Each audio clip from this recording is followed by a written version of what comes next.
जो गुजरात से हमारे यहाँ आकर आपके सामने बहुत ही गर्मजोशी के साथ ये केंद्र सरकार और राज्य सरकार हमारे रूढ़ी और प्रथा मेरे आदिकाल से जो लाखों वर्ष से जो हम यहाँ पैदाइशी इस धरती के हमारे व्यवस्था को किस तरह खत्म कर रहे हैं ये केंद्र और राज्य सरकार, इसके बारे में कहा। तो साथियों मैं इस पर थोड़ा सा और जोड़ूंगा कि हम आदिवासी ये समझ नहीं पा रहे हैं कि हमको कहाँ मार रहे हैं। आप दोस्तों और माताओं बहनों, हमें ये याद करना होगा, हमें धर्म से मार रहे हैं, हमें शिक्षा से भी मार रहे हैं, तो हमें समझना होगा धर्म से हमें कैसे मार रहे हैं, आपको मैं बाद में बताऊंगा। तो आप इसके बाद हमारे पूरे पश्चिम दिशा में जो भीलों का नेतृत्व करता है और पूरे भीलिस्तान में भील प्रदेश के नाम से पूरे भारत में राजस्थान पर सरकार के नाक में बोलता है ना दम करके रखा है। तो मैं उस शख्स को बुलाना चाहूंगा जो कम समय में आज पूरे राजस्थान पर आदिवासियों को किस तरह गोलबंद किए। आज सरकार उन पर आईपीओ लगाए, जिसको हम लोग यहां पर बोलते हैं तलीपार। हम समाज के लिए काम करते हैं, लेकिन ये केंद्र सरकार और राज्य सरकार ये संविधान विरोधी और मानवाधिकार विरोधी। हम आदिवासियों को कभी नक्सली केस, तो कभी आतंकवादी केस, तो कभी अपराधी केस करके हम जैसे युवाओं की आवाज को दबाना चाहते हैं। तो उसी तरह हमारे बीच श्री भावरलाल परमार जी आए हुए हैं, जो अपने अंदाज में राजस्थान से आए हुए हैं और अपने आदिवासी भीलिस्तान भीलों की आवाज को किस तरह वो आवाज को वह बुलंदियों पर पहुंचाए हैं श्री भावरलाल परमार जी। जय आदिवासी, जय जवाहर। मंच पर विराजमान संयुक्त राष्ट्र संघ के आदिवासी मामलों के स्थायी मंच के उपाध्यक्ष मान्यवर फूलमन चौधरी साहेब, पद्मश्री पढ़ा राजा सिमोन उराव जी और मेरे वैचारिक गुरु कार्यकारी अध्यक्ष महासभा विजय जी कुजूर साहब, हमारे राजस्थान, मध्य प्रदेश, गुजरात, भील प्रदेश के इलाके से आए तमाम मेरे भाई बंधु, महाराष्ट्र के गढ़चिरौली से आए भाई, बस्तर से आए और ओडिशा, वेस्ट बंगाल, सिक्किम और झारखंड के तमाम मेरे भाई बंधुओं और दूसरे देशों से आए हुए हमारा आदिवासी रिप्रेजेंटेटिव, सबको मैं आज नमन करता हूं। दोस्तों, मैं अपनी बात रखूं उससे पहले दुनिया की प्राचीनतम पर्वतमाला अरावली, विंध्याचल, सातपुड़ा के वर्षावनों में पैदा हुए अनादिकाल से प्रथम मानव भील की संतान होने के नाते, उनका जीता जागता डीएनए होने के नाते, उन पूर्वजों के बीज को नमन करते हुए मैं अपनी बात शुरू करना चाहूंगा। उससे पहले हमारे 3 राज्य मध्य प्रदेश, राजस्थान, गुजरात, महाराष्ट्र की जो समस्याएं हैं, उन समस्याओं को लेकर के हमने जो एक मेमोरेंडम बनाया है, वह मेमोरेंडम हम मान्यवर फूलमन चौधरी और विजय दा को हम सुपुर्द करना चाहते हैं। तो मान्यवर सक्सी गुरुजी, हाँ, फूलमन दा टॉयलेट के लिए गए हैं, तो मैं अपनी बात शुरू रखूं। दोस्तों,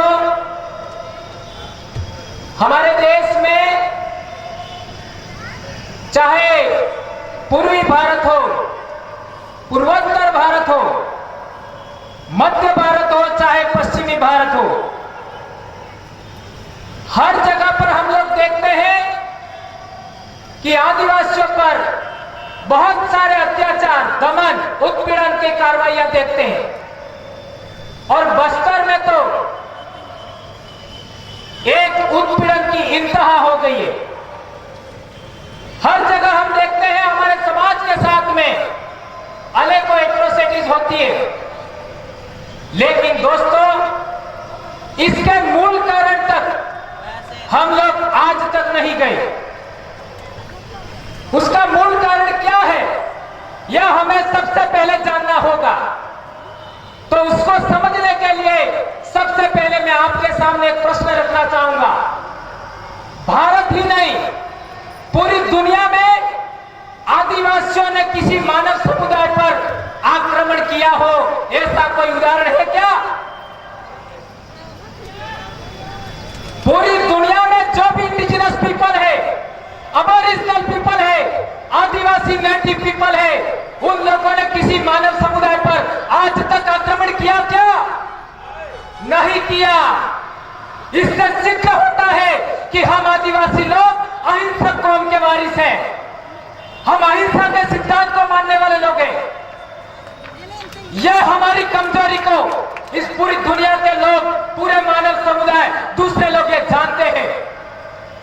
तो क्या हमें हमारे पुरखों की जो परंपरा है कि हम लोग अहिंसक लोग हैं, हिंसा करने वाले लोग नहीं है, शाकाहारी जीव के समान लोग हैं, क्या उस परंपरा को हमें त्यागना चाहिए?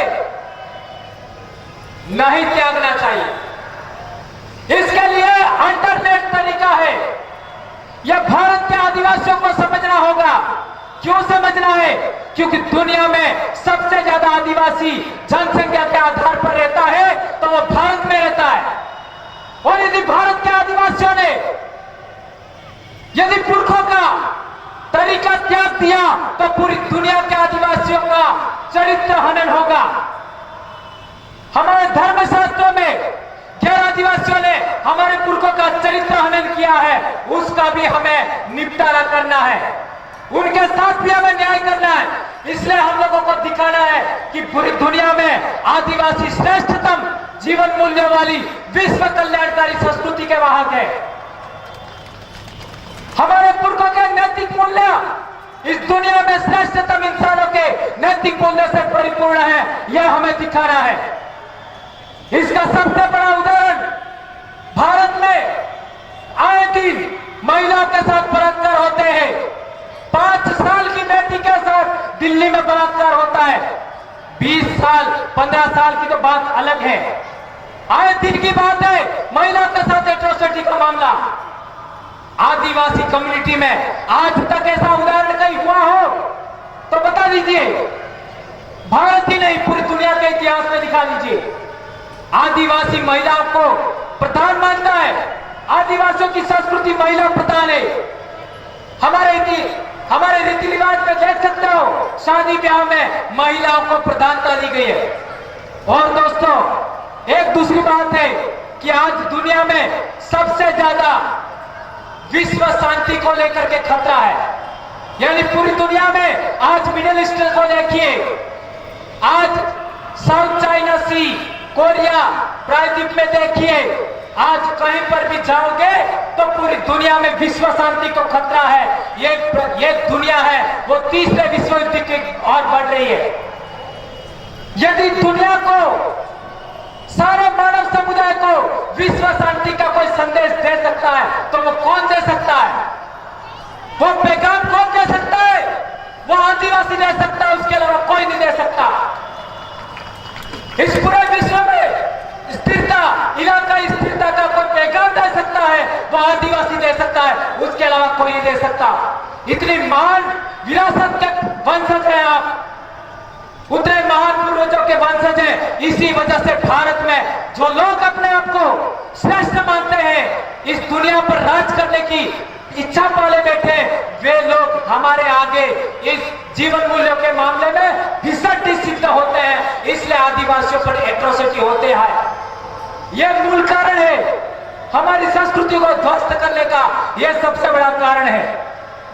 एक और बात, आज दुनिया में सबसे बड़ी कोई समस्या चिन्हित की जाती है तो वह समस्या है जलवायु परिवर्तन।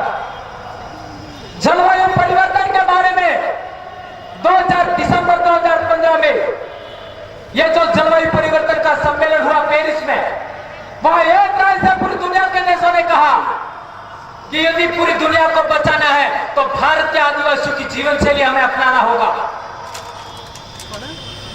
स्वीडन, फिनलैंड के पर्यावरणविद मार्को लुविला ने कहा था कि बस्तर की जो जीवन शैली है, यदि पूरी दुनिया इसको अपना ले तो पूरी दुनिया में ग्लोबल वार्मिंग की समस्या समाप्त हो जाएगी। आज दुनिया क्या सोच रही है और भारत के हुक्मरान क्या सोच रहे हैं, यह सोचने की बात है।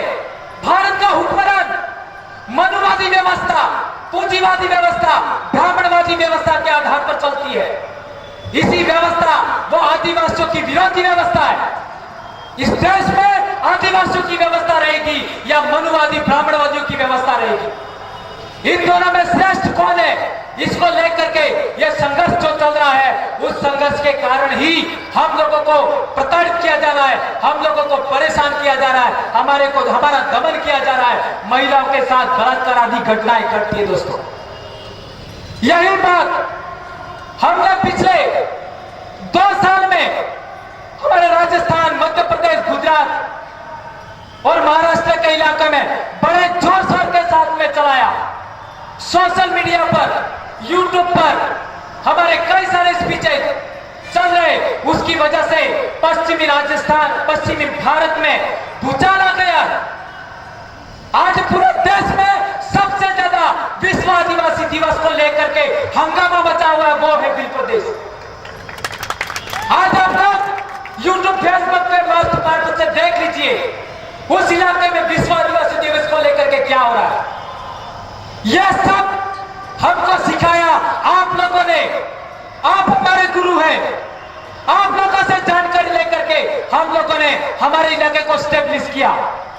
यही बात पूरे देश भर में चलनी चाहिए, तो आने वाले समय में इस देश का जो आदिवासी है वो वास्तव में इस देश का मालिक सिद्ध होगा और हम लोगों को प्रताड़ित करने वाले लोग अपने मुंह की खाएंगे। ये सभी जानकारी हम लोग हमारे समाज को, हमारे इलाके में दे रहे थे, तो हम कर्मचारी हैं, ऐसा करके हम 3 लोगों को गवर्नमेंट ने एपीओ किया।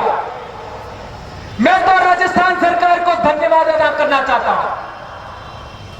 भंवरलाल परमार एपीओ हुआ, मेरा समाज जाग गया। 30 लाख लोग, 30,000 लोग सड़कों पर आए।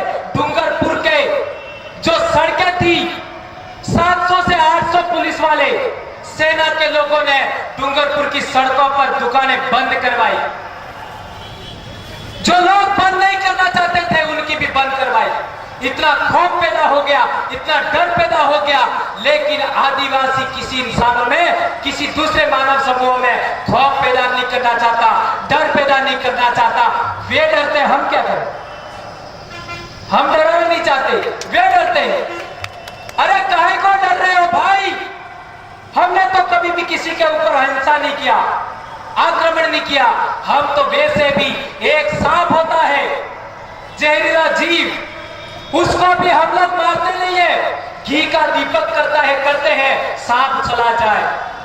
टाइगर बॉय चित्रू मंडावी, आपने फोटो देखे होंगे, वो टाइगर के साथ खेलता था। हिंसक जानवर, जहरीले जानवरों के साथ भी हम सजीवन की जीवन शैली अपनाते। तो हम लोग, हमारी जो राज्य सरकार है, उसको धन्यवाद ज्ञापित करना चाहते हैं। और जितने लोगों ने हमारे बारे में गलत प्रचार किया, चाहे वो नेता हो, चाहे गैर आदिवासियों के संगठन हो, उनको भी हम धन्यवाद देना चाहते हैं कि आपकी वजह से हमारा समाज, सोया हुआ समाज जागृत हो गया। और दूसरी बात, पिछला साल हम लोग तो आपके बीच थे। आधा किलोमीटर पर मुख्यमंत्री वसुंधरा राजे का कार्यक्रम था और आधा किलोमीटर पर हमारे भाइयों ने विश्व आदिवासी दिवस का ऐसा झंडा बिखारा और ये नारा दिया, जय जोहार का नारा है, भारत देश हमारा है। इस नारे की वजह से और दाहोद और अलीराजपुर के बीच में हमारे माननीय प्रधानमंत्री नरेंद्र मोदी जी का कार्यक्रम था। उस कार्यक्रम से भी बड़ा कार्यक्रम 20 किलोमीटर पर दाहोद में हुआ और 20 किलोमीटर पश्चिम में आपका अलीराजपुर में हुआ।